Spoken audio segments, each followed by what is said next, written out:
and welcome to Broadsheets, a political panel show here on Quays TV. Today I am joined by Lewis Speed and Alex Garner. Thank you both for joining me. Thank you. It's a pleasure to be here, Sam. Really is. Awesome. Now, before the next show is going to be the finale of the Conservative leadership debate, race rather. So we're left with Jenrick and Badenoch. Before we get into what each of them are doing and some more about the race, who do you think will win? At this moment in time, Kemi is most definitely the favourite to win. She has a lot of support behind her from a lot of the Conservative group and a lot of the Conservative Party members, because she's also more broad than Jenrick is in general in this race, because she has a lot more towards the centre compared to Jenrick, who is on that far right of the party. I've heard a lot of people say Kemi Badenoch is the favourite, and I'm going to put it out there, and I think Robert Jenrick will win. I might look a bit of an idiot when it comes to the end. I just think he does cover more of the party. Like, he started off being Remain, so some people still kind of view him as that centrist figure, which I think he's absolutely not, some of the rhetoric he's come out with recently. I think he's also proved to be a bit more competent in his speeches and interviews he's given. I think Kemi Badenoch slipped up in a few things that she said. I think it was on Laura Kuenssberg where she was talking about scaling back maternity leave, and then when she was asked about it again, she kind of disputed ever saying that.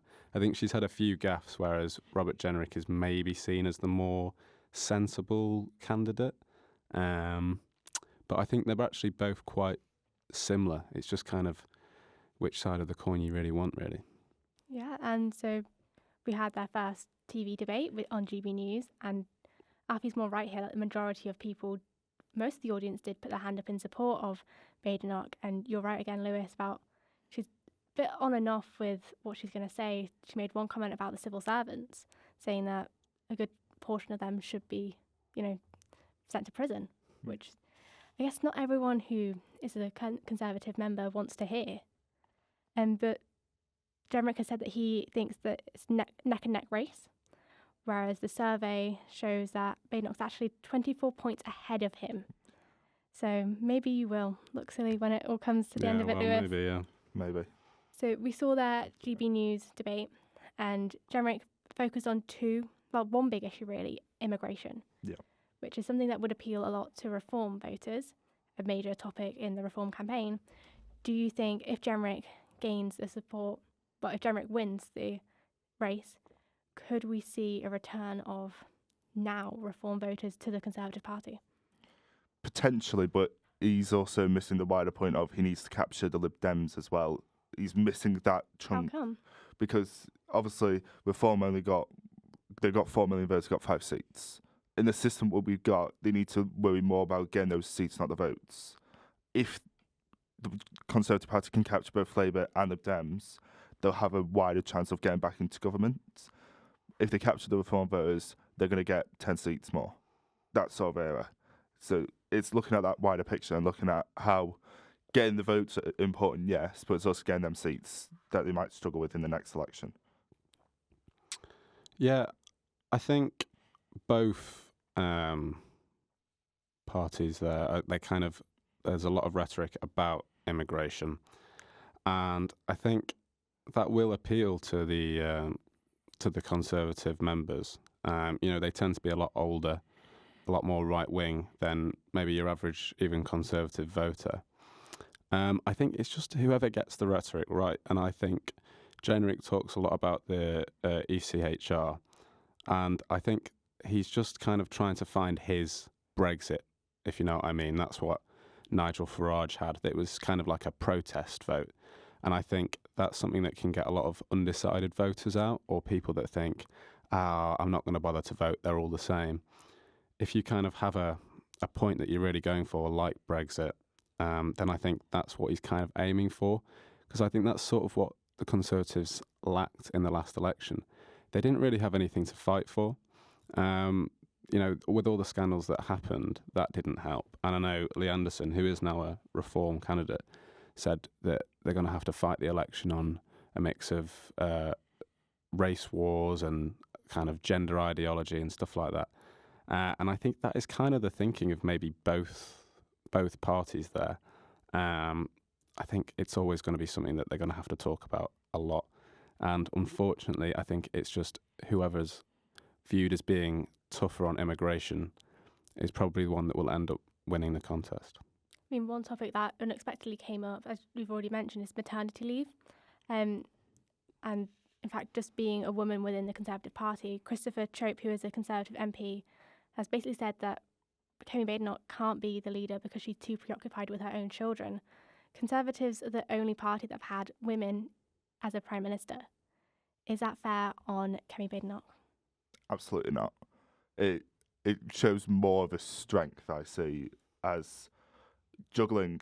It's important to both juggle family life and also family life and also running the country. But Keir Starmer came under very similar criticism because he had that 5 p.m. block on Fridays to see his family. That's something he's now got rid of. But is it going to be a similar argument where we see Conservatives arguing that it should be someone who's free all the time, should be ready to go for the country, or is it Conservatives are not going to see that and then go for whoever's the most competent at the economy and at immigration and all these different issues that are worrying to the voters? I think it was an absolutely ridiculous statement, to be honest, and I don't think he would have made it if it was a man. I think that's kind of the long and short of it. This guy, he served under Margaret Thatcher as the environmental Secretary of State from 1990 to 1992. So, you know, he worked under a woman Prime Minister. Now, whatever you think of Margaret Thatcher, she was a very kind of outspoken woman. She was in power for almost 10 years, I think, or over 10 years. Over 10 years. So she's probably one of the most famous and consequential prime ministers we've ever had. And he worked for her for 2 years in her cabinet. She had children at the time. So I kind of don't really know where he's going with that. I think whether he actually believes that or not, I don't know, because, he would have worked with a lot of women that were very capable at their job and had to look after children. I don't know, maybe he's showing his age. I think he's 77. So that kind of old-fashioned view that women are the ones that stay at home and the men are the ones that go to work is still kind of quite prevalent in his thinking, maybe. But no, I think it's absolutely ridiculous. And Kemi Badenoch came out and said she works like 18 hours a day or something ridiculous, whether you believe that either. I don't know. But no, I think it's an absurd statement, and he wouldn't have made it if it was a man. I mean, ultimately, the point to take away from this is that politicians are human too. Kemi Badenoch's looking after her children, and everyone in the party is going to have a different opinion about what to say. But we mentioned the Lib Dems earlier, and they had their first opposition day in Parliament. Alfie, do you want to tell me more about that day? Yes, so it was their first opposition day they've had in 15 years. So it was back when Labour were again in power. So it'd been right at the very end of the last Labour leadership.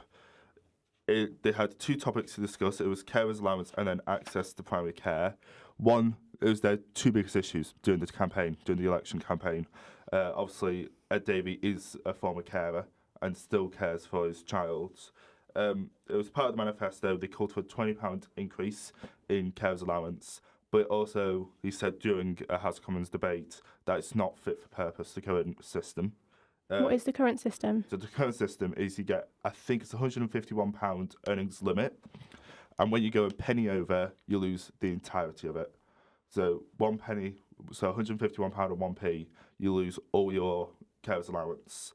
He said that it's a cliff edge for people who want to both be a carer for a member of their family who needs the care to be given and wants to work at the same time, because it would be someone on a minimum wage working 13.5 hours a week would lose that carers allowance. So it's very inflexible. That's something he said, and he said that he wants a review of how the Labour government can fix such an issue. Wow, thank you. Yeah, more of the same, to be fair. I think that's kind of what they're running on now, the Lib Dems. They've got all these seats, but they need to keep that momentum now. And a little bit like the Conservatives are trying to find their angle, I guess this is Lib Dems. And like you were saying, Ed Davey is a carer for his son, isn't he? And I think we all probably saw that interview he gave talking about caring for his son and what will happen when he's gone and stuff like that. And I think the public can really kind of relate to that and have empathy for that, seeing a politician that kind of vulnerable and open. And so I think that was kind of what they were pushing. And I think, to be fair, it was quite a clever strategy, really, because it wasn't too either left-wing or right-wing. There was no sort of cultural wars involved, which is quite rare now when you see a lot of debates in the House of Commons. It was purely for the people. Absolutely, and I think it, like, the Lib Dems are the centrist party, aren't they? So I think it did a good job of not kind of choosing political lines and kind of going for Labour on sort of their shortcomings within how they're dealing with the NHS, albeit, you know, they've only been there for 100 days. So I think we can cut them a little bit of slack in that regard. Yeah, I mean, talking of the Lib Dems, they're not just going for social policies, they're going for quite environmental policies now. So 2 of the private members' bills that were introduced this week were from the Lib Dems party. Max Wilkinson, he introduced the Sunshine Bill, which is quite a happy little name for a bill. And it's to mandate that solar energy technology is on every new home, which is a big ask, but ultimately it leads into the other bill that they've introduced of limiting global temperatures to pre-industrial levels, and that's from Ros Savage, and it's called the Climate and Nature Bill. So they're sort of taking over the Greens area. We haven't heard much from the Green Party. No, absolutely not. But it also comes as the UN warned that keeping to 1.5 is near impossible, virtually impossible. So to have a private members bill that have both environmental sustainability at the heart of it is something that's going to be really important in trying to limit a 1.5 degree increase in temperatures around the world. Yeah, I think my hot take of the day is England or the UK compared to a lot of either European or EU countries. I think they've shown that apart from maybe a real vocal select of maybe young people, a lot of people are kind of agnostic or don't really care about environmental issues. I think the cost of living comes first. I mean, with some people, the issues of immigration and stuff like that. And I think the groups such as like Just Stop Oil and people like that have kind of made it easy to kind of dismiss them. I think it's really important issue, and it's good that the Lib Dems are raising it. But I think Labour are maybe a bit more cautious to touch that issue, and maybe kind of, if they pass any legislation, kind of keep it a bit quieter. Because I don't think it's top of the agenda for many people in the UK at the moment, to be honest. That's a good point. One thing that has been top of the agenda this week, and I feel like it hasn't been given enough, headlines, is the ban on disposable vapes. That came in this week, and it's going to be introduced next July. Obviously, vapes are a big thing for young children. You see them everywhere around schools, around education, just everywhere, particularly in big cities like here in Salford and Manchester. Will this bill be effective? Will this act be effective? The bill is about more towards the environmental issue. So obviously it's there to protect children's health because there's not enough research into how damaging vapes are to the health of people. But Labour said it was part of creating a circular economy. So it's about making this reusable. It doesn't apply to refillable and rechargeable vapes, so they are still widely available in supermarkets. But it's also an issue, could it create the black hole, the black market of unsafe, disposable vapes? And will it create a market where young people are able to access them and also access really unsafe things for them? Yeah, I mean, I was reading up on this morning, and they've banned disposable vapes in the Netherlands. Now, I went to the Netherlands not too long ago, last year or a year before, and they were everywhere. It doesn't really change it. I think it's the same thing. Weed is illegal to smoke in the UK. It's kind of protruding around that society. Lots of people do it. I'm kind of torn whether I think it's a good idea. I think Labour are going to get the nanny state allegations, which they often get for things like this. And I saw today, actually, Keir Starmer's planning on going back on the plan to stop smoking in pub gardens, which I'm not a smoker, but I'm in favour of that because I love going out there for a conversation or if it's a bit too hot, you go out of the club or whatever. So I'm in favour of that. I think with vapes, it's a really tough one. So it's a real issue with children. Now, disposable vapes only really became kind of a thing when I was coming to the end of my time in school, sort of at the end of sixth form. But I've got a stepsister who's 5 years younger than me, so shout out to Esme. But I was asking her, like, do people in your years, do they, like, use all the disposable vapes and stuff like snus as well is a big issue? And she's like, oh, yeah, all the time. And I remember kids did it in school, but it was a lot more, like, expensive, and you had to kind of smuggle all the bits. Buying a disposable vape is so easy. Anyone can go in and buy them. I think they're really dangerous for getting adults addicted to nicotine.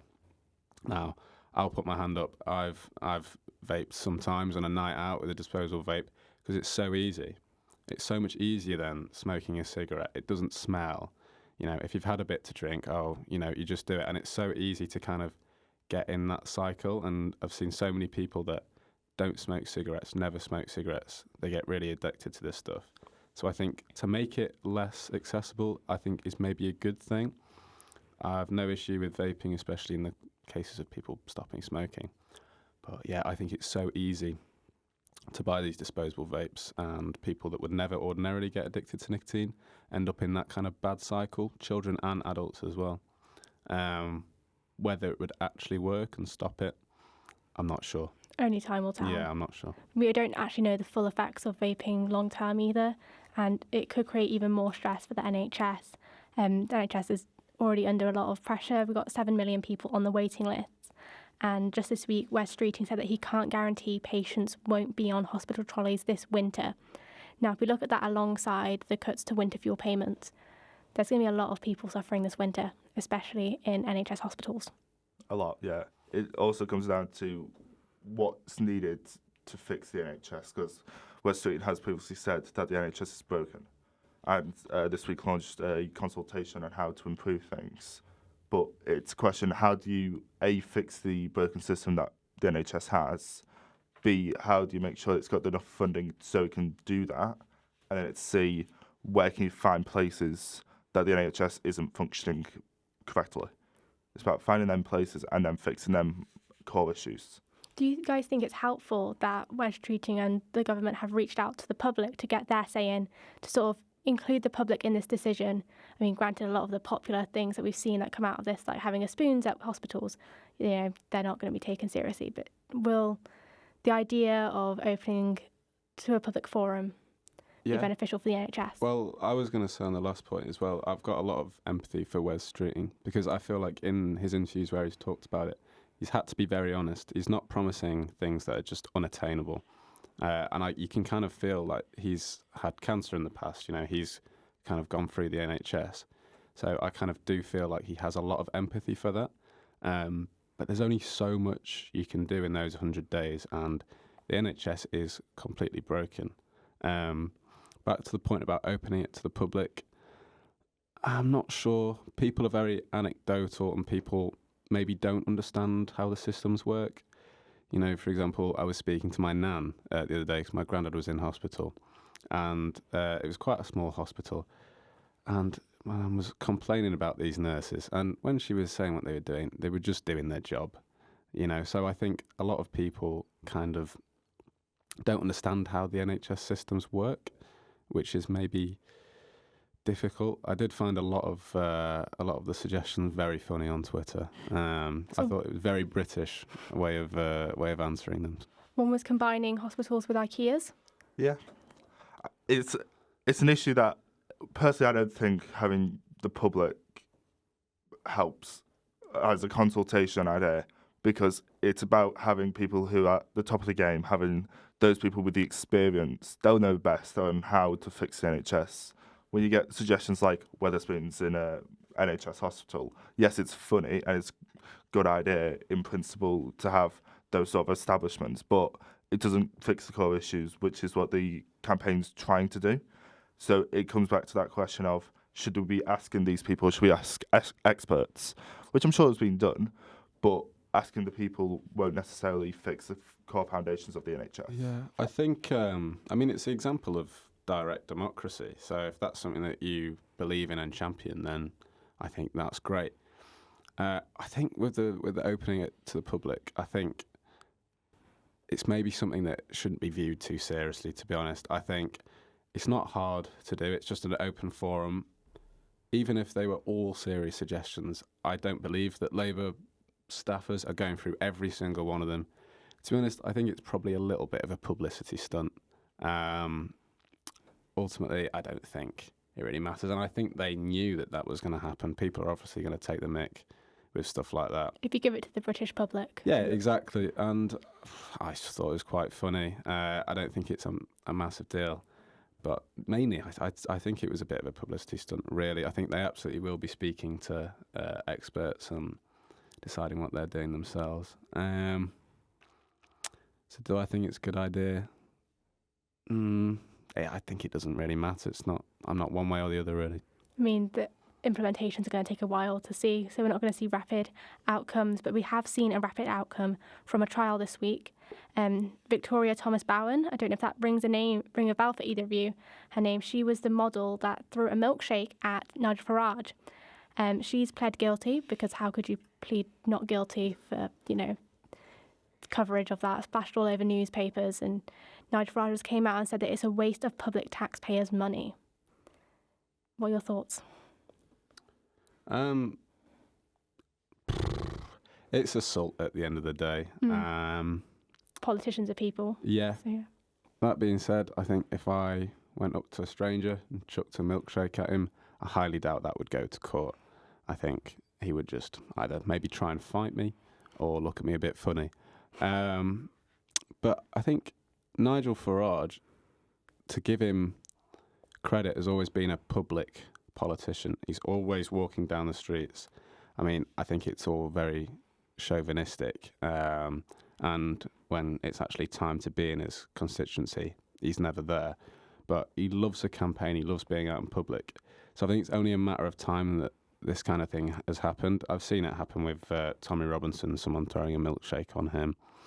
My initial reaction was, I thought it was quite funny. But then you've got to think about the deaths of Joe Cox and Ames, and think that, if obviously that was a milkshake, it could have been anything. So I think maybe there needs to be better protection of politicians, but you also want them to be accessible.